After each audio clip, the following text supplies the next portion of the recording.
Good afternoon and welcome to the 8th Annual Radio, TV, Film Pro Perspectives panel at UW-Oshkosh. I'm your host, Brooke Baer. Thank you for joining us live on 90.3 WRST FM Oshkosh and Titan TV channel 9757. During today's program, we'll be joined by 3 successful radio, TV, film alumni to discuss a variety of topics, ranging from their time at UW-Oshkosh to their success in finding a job in the media industry. For those of you listening or watching at home, please feel free to join the conversation via Twitter and send us your questions for the panel by using hashtag RTFPro. Now, without further ado, let's introduce this year's panel. Our first panelist is a senior broadcast specialist with Wisconsin Public Radio, which is a fancy way of saying he makes programming sound nice. He has been recording, engineering, composing, and designing sound for the network since 2005. His first broadcast gig was at a polka radio station in Kewaunee, Wisconsin. He founded Man Mater Multimedia in 2012, producing underground award-winning audio shorts that have been exhibited in London, Dublin, Chicago, and Washington, D.C. Please welcome Joe Hardtke.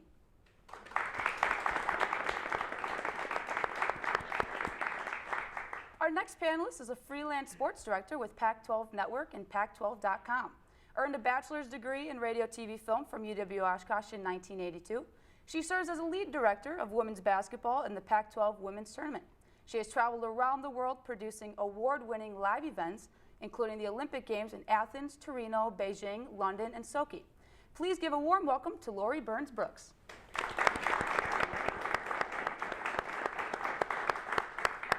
And last but certainly not least, we have a UW-Oshkosh graduate from the class of 1983. He has worked in radio, TV, film as both talent and production specialist for over 30 years. He has appeared in numerous movies and hit TV shows, including The Big Bang Theory, NCIS, Castle, Scandal, Major Crimes, and web series like This Isn't Working for ABC Digital and Sing It for YouTube Red. In between jobs, he has worked for 13 years in marketing and promotions for the syndicated news magazine Extra. Everyone, please welcome Karl T. Wright.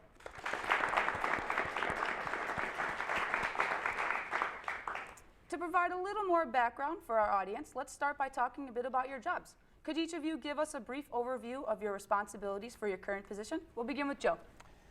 As a technical director with Wisconsin Public Radio, I do exactly what was mentioned earlier. I make things sound nice. So everything from live concerts, from classical music to blues music to folk music to a little bit of pop here and there. I do predominantly talk programming. This morning I just actually did a live remote from Wausau before driving over to here. And on top of that, occasionally I get to do sound design for radio programs, occasionally cartoons, and other broadcast elements like that. Basically trying to make the most compelling radio content I can, and just by using sound and making sure it's recorded well. Lori? In addition to what Brooke mentioned, working for the Pac-12 Network and Pac-12.com, they are my primary employer, but I also work for Turner Sports, which is a division of Turner Broadcasting. I work on the NBA on TNT, did a show last week, I'm doing a show next week for them. I was on staff there for 20 years and now I work for them as a freelancer. Additionally, I work for NBC Sports as an associate director on their Olympic coverage. Every now and again they call me for another assignment, but I'm usually booked on something else. When I work for Pac-12 Network, I'm a show director. When I work for Turner Sports, TNT, I work either as a show assistant director, associate director, or a field producer. Very cool. And my responsibilities are finding another job. I am an actor. And so as an actor, you are constantly looking for another gig. So I worked on Conan just the other day. That'll be on in a couple of weeks. I'm always auditioning, always looking for something. I work in voiceover work as well. But before that, I was a hyphenate, and that's kind of what you have to do in this business. You're never just one thing. So I worked in affiliate relations for Extra, as they said earlier. And so that meant that I dealt with all the stations around the country that aired the syndicated show. And I would give them promos and the information that they needed to make sure that the show was being promoted properly. And I would go out and do auditions and book shows and so forth. So it is a fun, but it's also a challenging life because you never know when you're going to have another job. It's cyclical, it goes up and down, and that's something that you guys are going to have to deal with on a regular basis in this business, because you're going to go from job to job. It's rare. I mean, I worked at Extra for 13 years, and people said that in this business is very unusual, especially in LA, to work at any place for more than a couple of years. So keeping your nose down, or keeping your head down, and doing the work and not causing any drama is always a good way to have a job for long term. Absolutely, thank you. Yeah. Now I'd like to take you back to your time at UWO. When did you know that you guys wanted to be part of RTF? We'll start with Lori. From day one. It's why I chose the school, in fact. I didn't know really what I wanted to do. Education was kind of what I was focusing on as a junior in high school. But as a senior in high school, I watched a lot of television.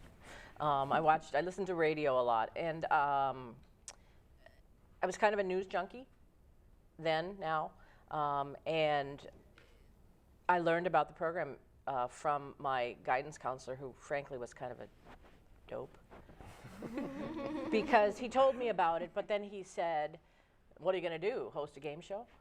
And so don't challenge me like that, because guess what? I came here and did something. But it truthfully, even though he's kind of a dope, he guided me here. And from very early on, when I came for testing and whatnot, I saw the facilities, saw the program, and I said, yeah, this is the place. Perfect. Joe? I was 10. I went to my first radio station at the age of 10, but even before that, I was destroying my mom's home stereo by sampling and cutting and re-looping tapes and just destroying everything then analog audio related. But I knew I wanted to do something with sound, and when I saw the radio station in Algoma, Wisconsin, WOMA, and I was 10, I was like, yeah, I definitely need to do this. I started working in radio when I was 16 at my hometown radio station, which was the Boca station that we mentioned earlier, and immediately started looking for colleges that had a major that would allow me to get immediately all fingers, all pies, and do all different types of things so I could discover if indeed this is what I wanted to do, and Oshkosh was the place for that. And absolutely, I played with every piece of equipment I could here and came back to my soul's intent, the road I'm on, and that is the butchering and editing and designing and production of audio. Karl? How did I find my way to RTF? I believe it was watching stand-up on, I think Bill Cosby was on a show when I was 7 years old, and I said, I want to do that. I want to make people laugh. And then I found out that those comedy albums, you guys don't know anything about this, but there used to be comedy albums, and we would listen to them over and over again, and the people would laugh at the same time. I said, I want to do that. And someone pointed out that they don't always laugh at the same time. And I went, oh, I don't want to do that then. I'll be an actor. And so that's when I decided at 7 years old I wanted to be an actor. And I found my way here. It's a funny story. I was on my way to Northwestern, and I missed the turnoff and ended up in Oshkosh. And so no one's laughing. Whoa! I laughed. That's like, thank you. I laughed, and that's Thank why you. we've been friends for 34 Thank years. you, I laugh exactly. at him. No, no, I actually came here, visited a couple of schools, and I came here because I got such a warm response. I remember I walked in, I was saying to someone, I walked into this building, and Ron Hudson, some of the old people will remember him, was one of the teachers here, and I had missed the tour. Everybody had taken a tour of the campus, and I got here late, and he said, do you want a tour? I said, yeah, sure. So he was running around, opening up doors and getting people to get keys, and people were inviting me to parties later. Come on, get drunk with us. Wow, no one's ever invited me to get drunk before. Okay, this is good. So it was just a very inviting place to be. And then once I realized that we get to touch the equipment, which you don't get to do at some colleges, like at Northwestern, I heard people didn't get to touch equipment until they were juniors. I said, what? Well, how are you going to learn it? And so I found a very nice home here. And coming from Chicago, which is where I'm from, that first 6 weeks was a real big adjustment. It was quiet, and there was nothing happening after 8 o'clock, and like there was no music I could listen to. Like, what is this? but by the end of 4 years, I was like, I got to go back to Chicago. So noisy. So, so yeah, it's a great place. I really like it here. Perfect. And Laura, you mentioned that you and Karl were friends for like over 30 years, and you guys actually went to school here together. Yeah, he was a class behind me. Why In is it so many ways. Yeah, why is it so important? I guess she wants to point out who would be the. I didn't say that though, but anyway. Go on, bro. Yeah, why is it so important to maintain those relationships that you meet in college? Well, I mean, the foundation of ours was friendship, but we pushed each other. We pushed each other. I mean, we wrote letters because that was the 80s. That's what we did to stay in touch with friends.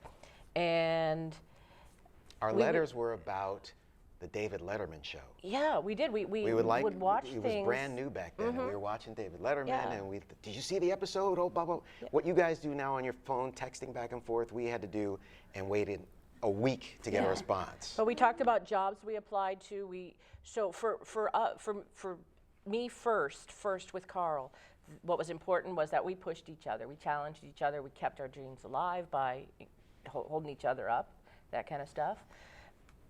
But it was, you know, I think I've been in touch with people also who maybe weren't as close of friends. I mean, I stay at his house with his wife and his daughter when I'm in LA. I don't stay at the hotel when that my company puts me up at most of the time. But that, I mean, we are very, very close friends. But there's other people from Oshkosh that I've stayed in touch with. It is just so important. This industry is so small. It really is. It is. You wouldn't think it would be. And I guess if you look at the numbers, it's not. But everybody knows somebody who knows somebody who knows somebody who went to Oshkosh. So that's why it's important. Just. And you never know when your friend is going to know someone who has a project that you could work on, or knows someone who's looking for somebody who could do what you do. It is really important to keep those contacts open and available. I just worked on a project just recently that a friend of mine said, oh, you know, we're looking for a voice for this project. You do voiceover? I said, yeah, I could do that for you. And boom, I got a job out of that just because I happened to call someone on the phone just to talk, not necessarily for a job, but just keeping in touch with each other is really important. So. Absolutely. Let's talk about everyone's involvement outside of the classroom. What RTF student organizations were you involved in as a student? Joe? Oh, I hate to say it this way, but I was involved in very few organizations outside of RTF. I was very much a radio nerd and a hermit when I was here. I was in the studios working anytime, all the time, recording anything that I could, any project I could get my hands on, and anything out in the field as well. And would bring it back to the station at all crazy hours, 2 a.m., 5 a.m. When the studios were completely empty. I was always in the studios whipping up something and working on something. Get your best work done late at night up there. I mean, I graduated in 3.5 years. I mean, I kind of flew through, and I was really determined just to immediately get right into what I wanted to do from the start. Now, the minors that I had in college were delightful detours and still continue to help me to this day. And I'm glad I was very much involved in those. I started out as an advanced composition minor, lots of creative writing. Had a wonderful professor named Paul Klemp who encouraged me to be a better writer, who encouraged me to write term papers without the letter E. All the way through. Just really madcap ideas in writing that continue to inspire my work today to make as many detours in your work as possible. And then I became a business minor later on. But I'd say outside of those two things, I was just RTF all the way obsessed at all times. Perfect. Student organizations are a big part of involvement in the major, but let's switch to classroom experience. Was there what was your favorite class project that you guys worked on as a student, and why? Karl, start us off. Favorite project that we worked on? Well, I think it was, we would get to like host, you produce the show. It was called, is it still called Good Morning Oshkosh or something like that? We would get to produce the segments. And I remember that I produced a couple of music videos back when music videos were very, very new. And I did a parody of Stevie Wonder and Paul McCartney doing Ebony and Ivory. Yeah. And that was kind of wild because I dressed up like Stevie Wonder, and my friend Joe Schneider dressed up like Paul McCartney, and he actually kind of looked like him. And we sat at a piano right there and shot this thing, and it was not great. But then when I saw it playing in the student union and people were like around the TV and watching it, I said, oh my gosh, people are looking at me, oh my God. But it was fun because I realized I could see the power of what we do in this business to entertain people. And so we did another video, which was a takeoff of Phil Collins' You Can't Hurry Love. And I dressed up like Phil Collins, but I was wearing a dress because I was the Supremes doing You Can't Hurry Love. And I was just embarrassed the whole time, and I thought, well, no one's really going to see this because it's just for the class. And then it was in the student union again, and people were pointing, oh my God, that's you, that's you, that's you. But they weren't laughing in a bad way, they were laughing in a good way. So I was trying to put that together. Phil, how does one dress as Phil Collins in a dress? well, because Phil Collins was singing You Can't Hurry Love. Oh, I know, but Oh, yeah. I'm trying to figure out what that looks like. Oh, it didn't look good. Trust me, it didn't look good. But you know, it was the fact that you were able to do new things here and challenge yourself and try in a way that you don't always get, and sometimes you don't push yourself when you're in school. Sometimes you do the work and you think that's all you need to do, and then you leave. And really, you guys, it is about what you bring to the table besides what's on the piece of paper. Every audition that I get, it's because I did more than what they asked for. Or I said it in a way they went, oh, that was interesting, I've never seen that before. It is really about being yourselves, but pushing yourself to do it a little bit more, give a little bit more. Joe, you were talking about a different minor that you also had with your RTF major. Lori, did you have another minor or major that you also worked on? No, I focused strictly on this, but I spent a lot of times exploring all three of the disciplines and concentrating just on those. Like, I rarely had a TV course in the same semester as a radio course. Sure. Or something like that. I really tried to find my comfort zone, and truthfully, I didn't find it until I hit the professional world. But I didn't. I wanted to just kind of specialize in one area in radio, TV, film, and treat the whole thing as a major, but have a specialty rather than a minor. Sure. And did you work on a specific project that you really loved to work on? Oh, it was our senior film, it was my senior film. It was the culminating project for whatever film course that was. Ron was our cinematographer. Mm-hmm. Karl was the producer.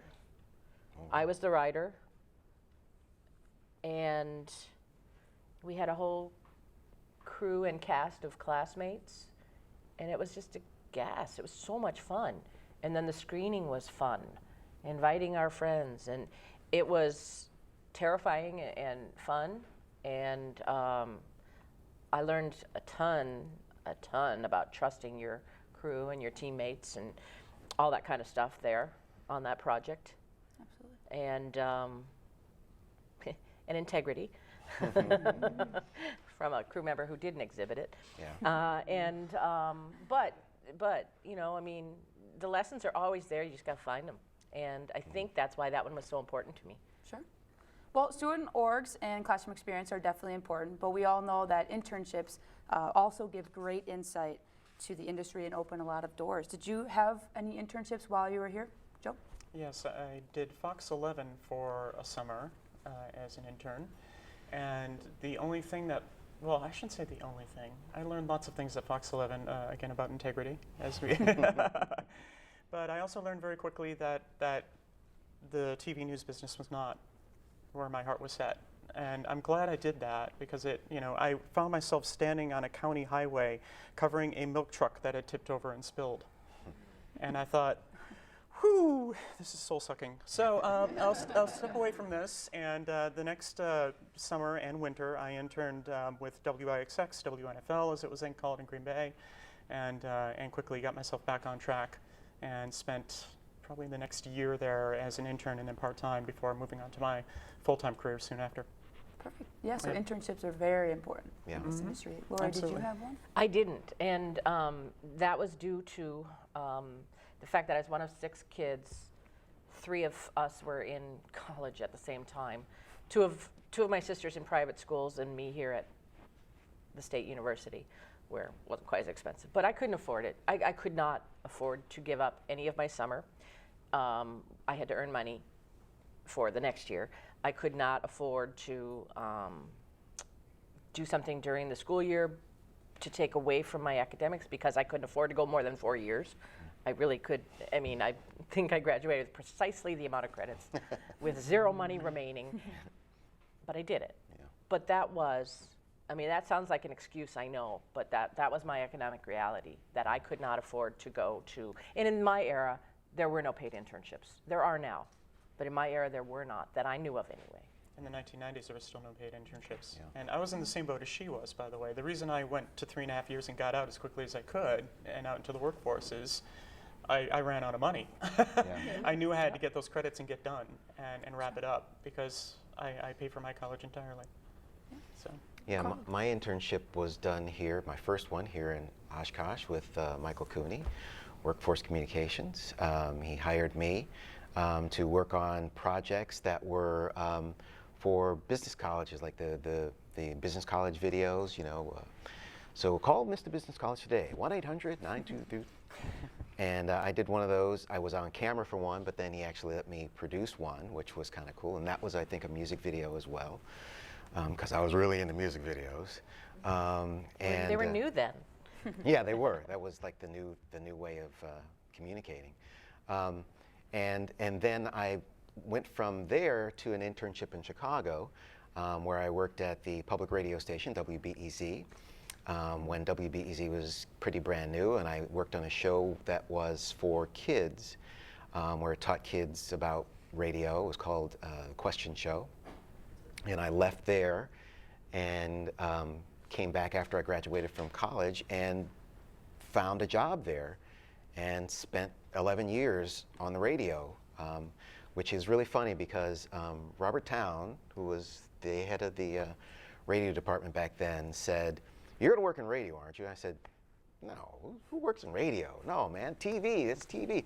You should work in radio." I said, Who works in radio? "Yeah, who works in radio?" Useless medium. Exactly. Suckers. So, right, exactly. Oh, wait, that's what you do, right? No, wait, sorry. No, TV's but all right. It's, no. it's okay. I Few worked less in letters. all. I like all of the media because it's just it's another way to express ourselves. Even as I got into radio, I found you can tell stories and create pictures with your radio that you don't do with TV. When you TV, everybody's looking at you and they see what you look like when you're talking. It's better you're behind that microphone and you can talk and, you know, get intimate and let's play this next song. This one's going out for all the special people out there, you know.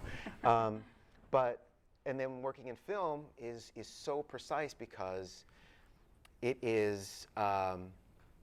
There aren't a whole bunch of takes. Like you get it right and then you move on, but you rehearse it a bunch of times and then you lay it down. Is that the take we want? Good. You keep on moving.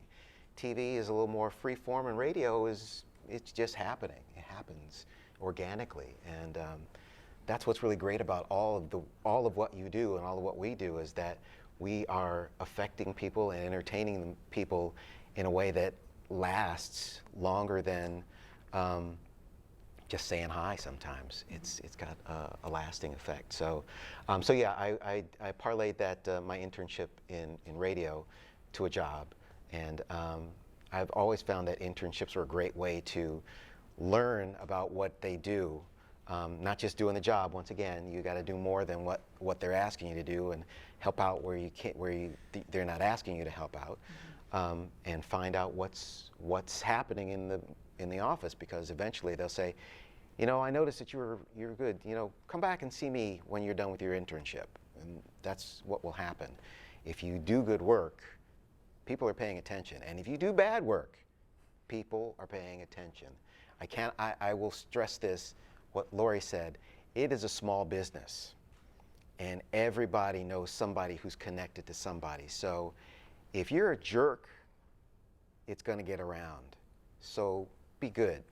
You know what I mean? Be on your best, because nobody wants to work with a jerk. And if they do work with a jerk, they'll work with you once and never again. So always be at your best. I'd like to jump off on a point that you said earlier about the other media. And a moment ago, I was obviously giving the impression that I am very audio obsessed, and that is true.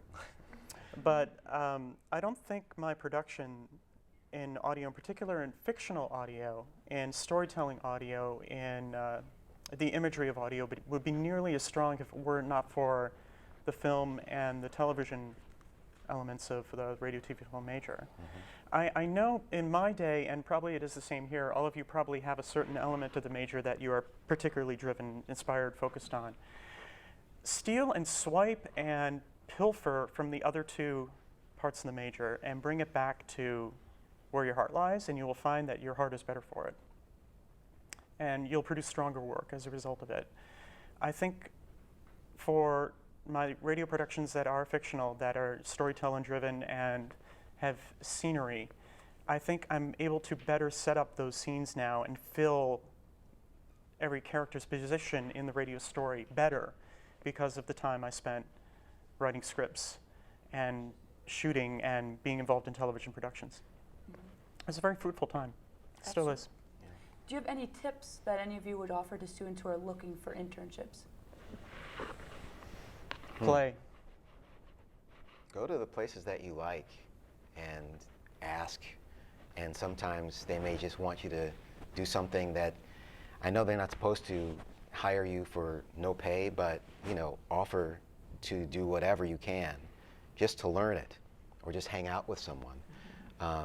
And if you do a good work, once again, they will call you back to do more.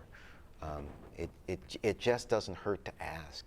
There may not be places that are looking for internships, but if you keep calling, if there's one place that you really want to work and that they do good stuff, keep going back to them and just call them up every once in a while. Hey, anything happening here? Anything happening here? Because it is true that out of sight, out of mind happens very, very easily in this business. If they don't see you, they're not thinking about you, because there's a lot of us out there who are looking for jobs. So the more that you make your face known or make your voice known, or, oh yeah, there was a kid that just called in here the other day. What was that kid's name? If you happen to call back again that next week, so glad you called. I was just looking for you. So, it's being tenacious but also being kind of open-minded about it. Don't go to the same places that everybody goes for an internship. I worked as a janitor in the summertime, and it happened to be in the same building that Foot Cone and Belding was, the advertising agency. I got like spare tapes that I would use for my demos back then. And I got to look at scripts, and I saw how scripts were written, and how they would break down the storylines for their commercials. So it was a great experience, and it wasn't the typical way to get into. Like, I didn't get an internship at Foot Cone and Belding, but I kind of did, because I went in through the back door at night when nobody else was there. So my advice is reach out to alumni, reach out to us, reach out to people, ask Claire who works in the sports industry, who works in corporate communications, and have her get in touch with us. When I was, my last few years at Turner Broadcasting, when I was on staff, that is, I'm still very connected and do a lot of work with them, but my last few years, I got a number of UW-Oshkosh students, internships. I got them internships in the sports department, which is not what they wanted, but they parlayed their relationships there into the entertainment divisions. Several of them are still there and doing fine work. Absolutely. It's all about being flexible. Every internship that I was involved in my college days came from me goofing around with somebody else's equipment, essentially. And that's what I meant earlier when I said, I just blurted out play. When I got the Polka Station gig because I was in forensics. Somebody saw me goofing around in forensics, said, you should try DJing on the weekends at this Polka Station. They occasionally hire high school students. Great, I'll take it. I got the internship at WIXX because somebody noticed me goofing around in the production room at WAUN in Kewanee and noticed that I had some chops in editing and putting together production. So I put that into my application for Midwest Family and was accepted that way. So just continuing to sort of play with what it is that you're interested in, playing with the gear. Sometimes just doors open when people notice what you're doing and what you're good at. Mm-hmm. All right, and now let's find out about your experiences getting started in the industry. What was it like searching for your first job after college? Where did you start? Well, as I said, I started in radio, so I started, well, I looked in TV, but, you know, TV is not easy to get to, especially if you want to be on air. It was very, you know, one thing that I learned when I moved out to LA is that once a show has a host, it doesn't need another host. So if you want to go out and be a host, well, then you got to find some place where they need a host. Access Hollywood, oh wait, they're looking for a host now, I think. So that was not the way to go. So you have to go in through other ways. So yeah, I started off in public radio, and it grew from there because I was just like a reporter, and I said, well, I don't really want to work in radio, so I'm just going to do this for a little while. And I just kept staying there longer and longer and longer, and learning more and moving to a different part of the department, and I eventually became the production manager, and I was producing all the promos, which is something that I really liked doing, and didn't realize that I liked doing it until I started doing it, and I opened myself up to that world. And that's why I keep saying be flexible, because there's more to learn. Like once you've gotten your stuff here, you're going to learn a whole lot more once you get out into the real world. So always, always be willing to learn something new. It will never hurt you to learn something new. And if you have the job as the boss, learn what the people are doing underneath you, because it's always good to know what everybody is doing in your department so that you can then direct them better. It's always better.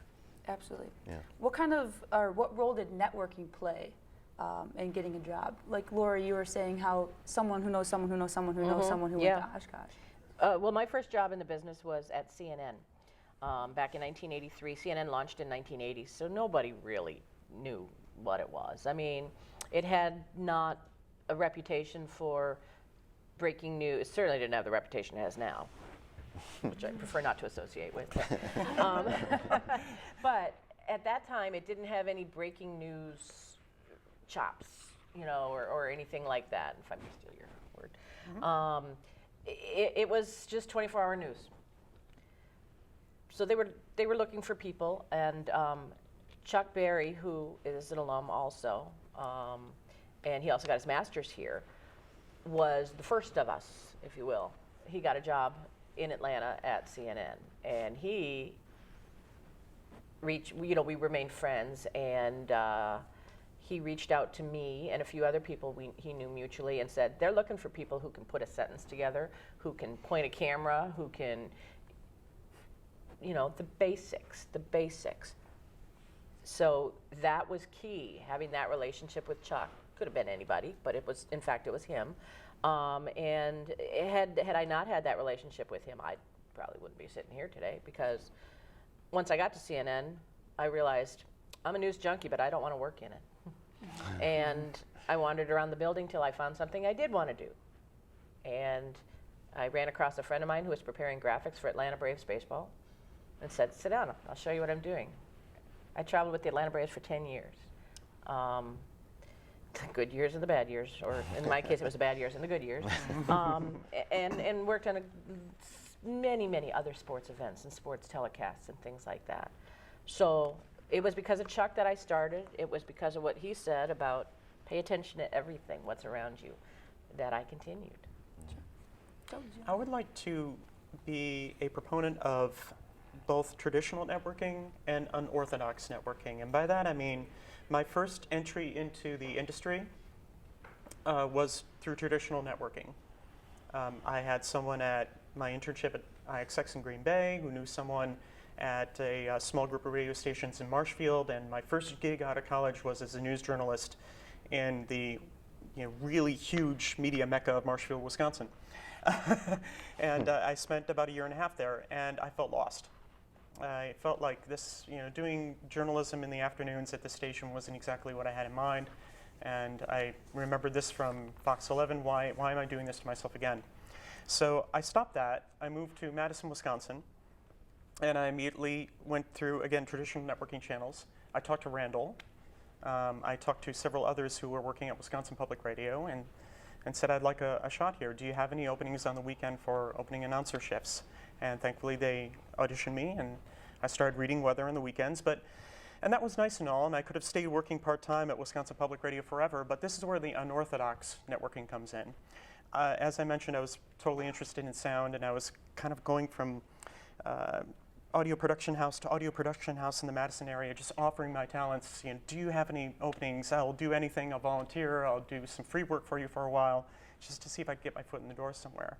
And I met someone at the Capitol Square one weekend who was doing a broadcast, again for WPR. Her name is Karl Owen. And she is now my guru. She is my mentor now. Because initially I could have networked with her the same way I did with everybody else in Madison. I could have given her a business card or something like that. But Karl and I started talking about bands and rock and cool stuff. And I said, I'm going to make you a mixtape. So I made her a mixtape of British indie rock. And she, in turn, made me a mixtape of Brian Eno. And we just kind of carried on like that for a while. And she knew that I already had got my foot in the door at WPR, but she blew that door wide open. She gave me opportunity after opportunity and after opportunity, because we built a friendship. It wasn't networking. It was something more than that. And I would not have gotten as far along as I did in the public media world were it not for her. And she's still opening doors for me today. I mean, she's going to retire, I think, any day now, and I know that she'll probably refer me into the position that she has now, because she's just been there for me since day one. So network, by all means do, but try to find amongst that group of networking those people who are really special to you, and build friendships with those people, really deep ones that are more than just media, and just watch as the doors continue to open for you. It was a really wonderful thing. Yeah. Yes, and thank you for your insights in getting started in this competitive industry. Now, I'd love to hear about your careers, both past and present. What is the most exciting or rewarding aspect of your current position? Anyone can start. I'll begin with rewarding. When I do my shows for Turner Sports, I work with the same people year in, year out. Obviously not every show, same people. That's family. That is family. We've seen one another grow, age, get fat, get thin, lose hair, gain hair. We've seen career paths change. We've seen children born. And that's so important to me. It's, I came from a big family, as I mentioned early on. And now working for the Pac-12 Network, we do 850 shows a year, 850 shows across the 12 member institutions in the Pac-12 conference. It's hard. It's really, really hard to create that family atmosphere with doing a show where today I'm working with this producer, today I'm working with that technical director, and next week it's all new people, whatever. So while I love working for the Pac-12 Network, it's awesome. I get to do all these great sports and stuff. What's most rewarding to me is that family feel, that family culture that I have with Turner Sports, TNT, and TBS. Sure. What is really rewarding for me, I came to acting after having another career, and I left extra to do it a little more full time. And acting is really hard, and there's not a lot of jobs, and you never know if you're going to get another job. But just recently, I have been called in by several casting directors who say, "We love your work. We know you. We're always thinking of you. We always want to try and bring you in."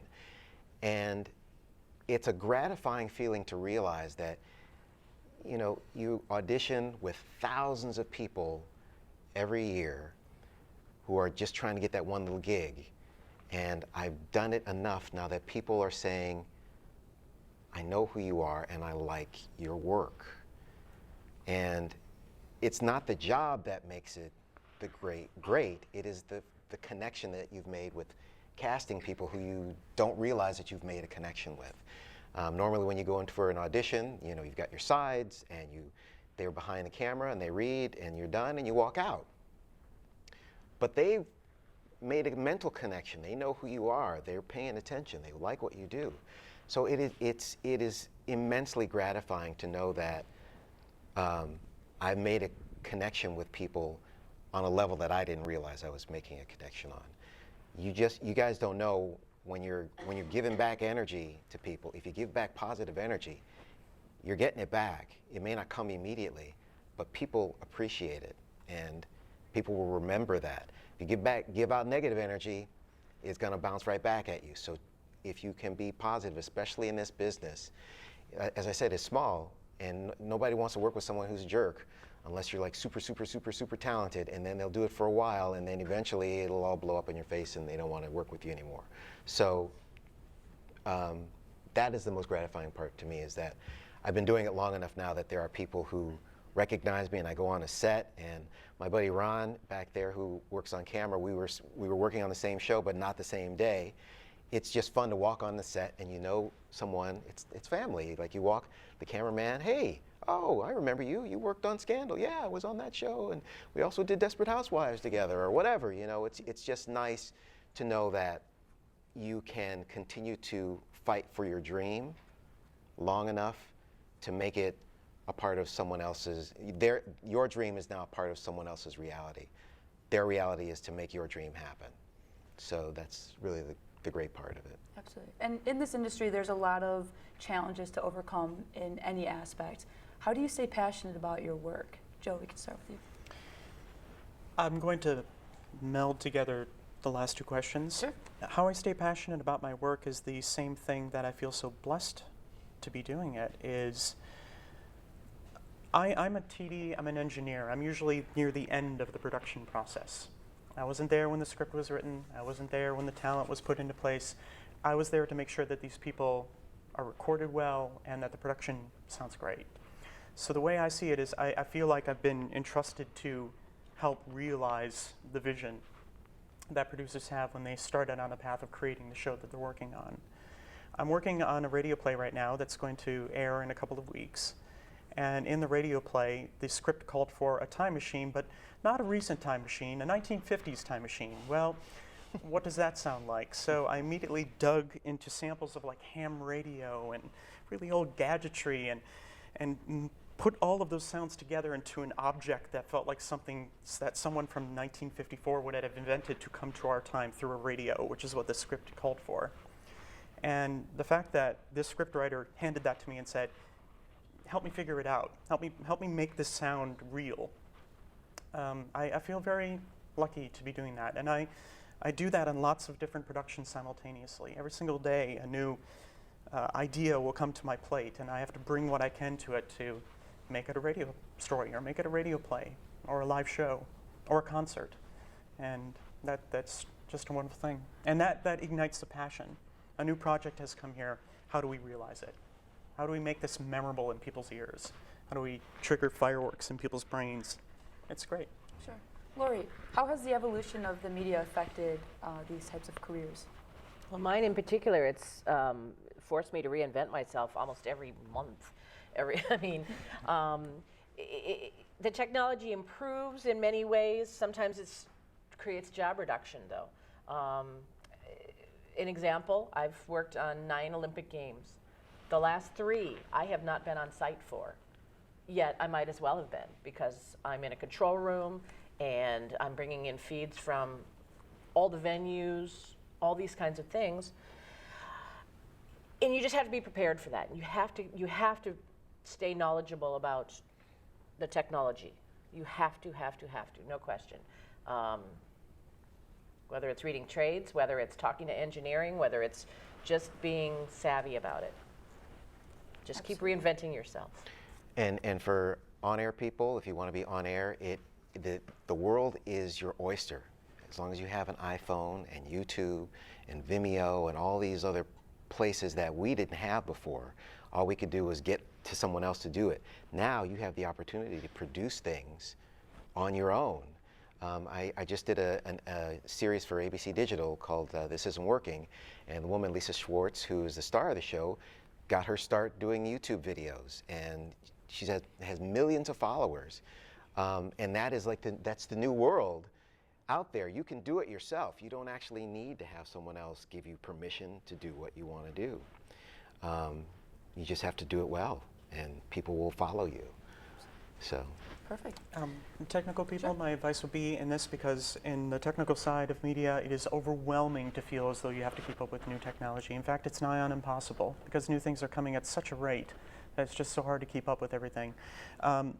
Focus on creating with one object and piece of technology at a time, and do that production with that new technology. Just take an advantage to try one new object with every production that you're doing, and don't feel that you have to read the trade magazine and buy all 12 of these new gadgets.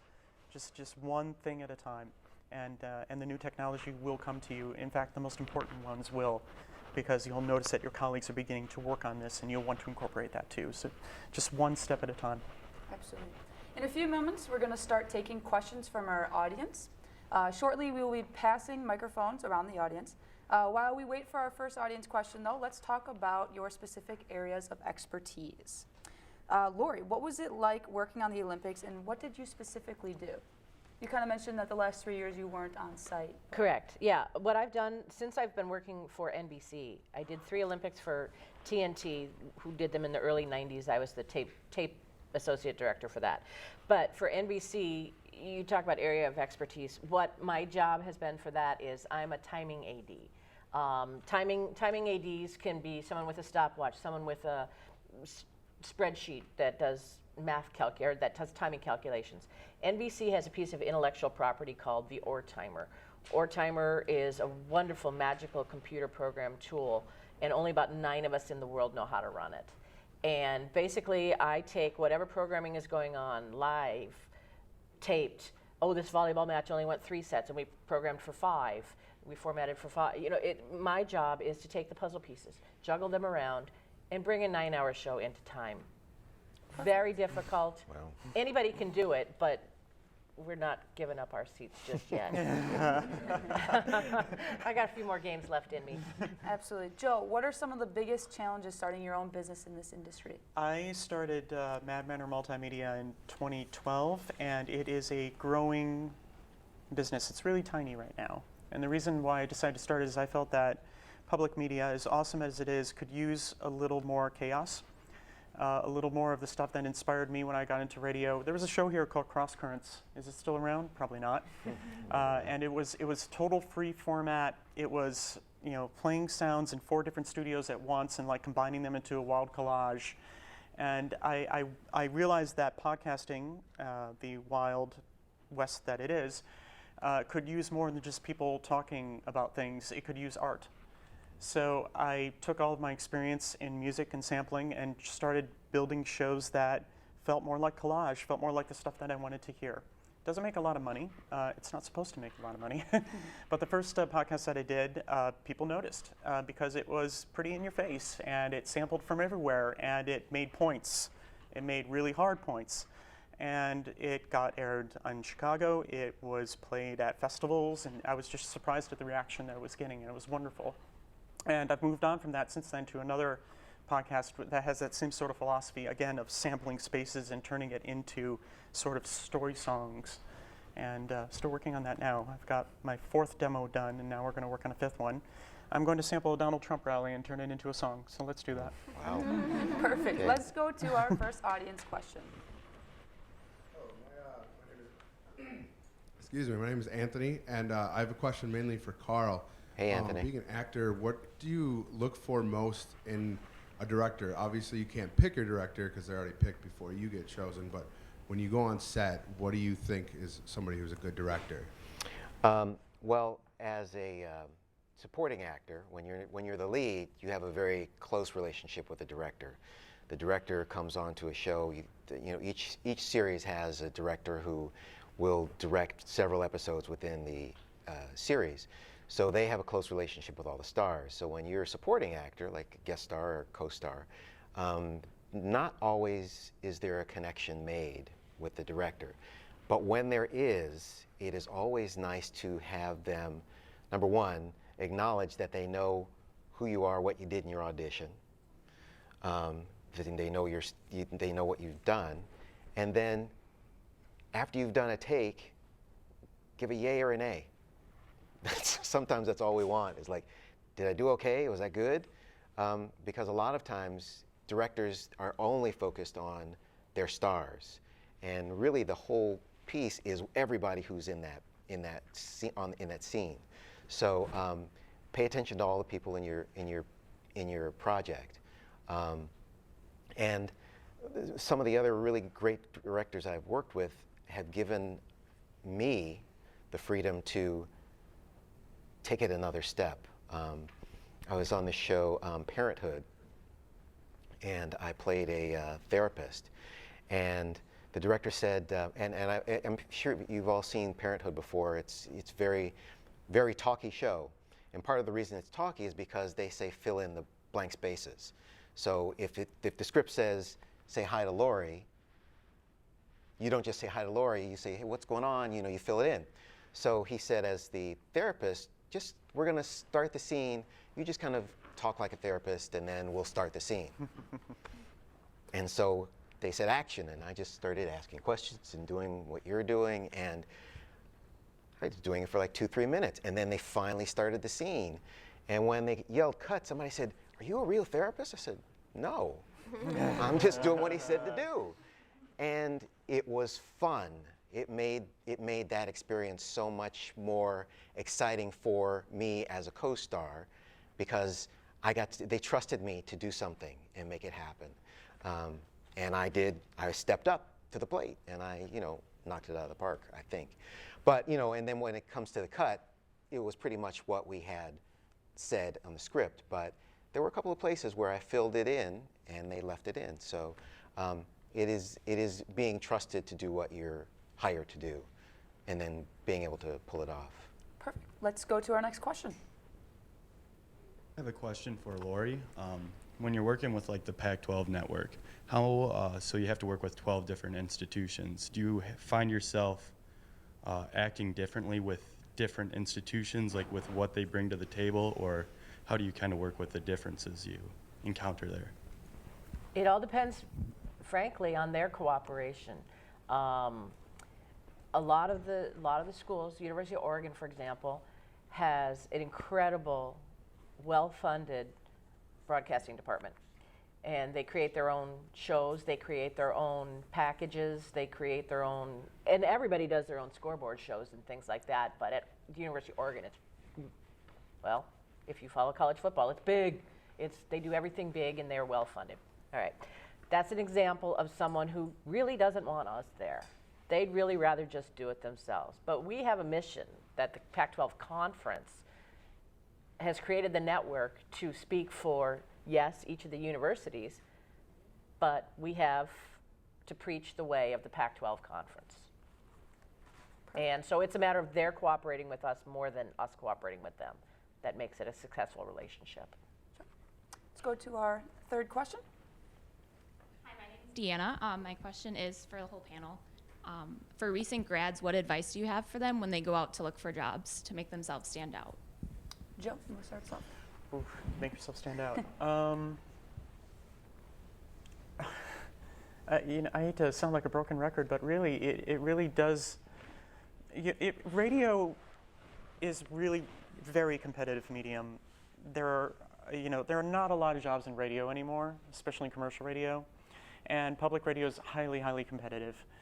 And the thing that I've learned and kept myself alive doing over the years is just continuing with that sense of play that I've always had since the very beginning, trying new things, trying different things, putting it out there, creating the podcast, throwing it up on SoundCloud, sharing with contacts that I know, trying to get it aired in different locations.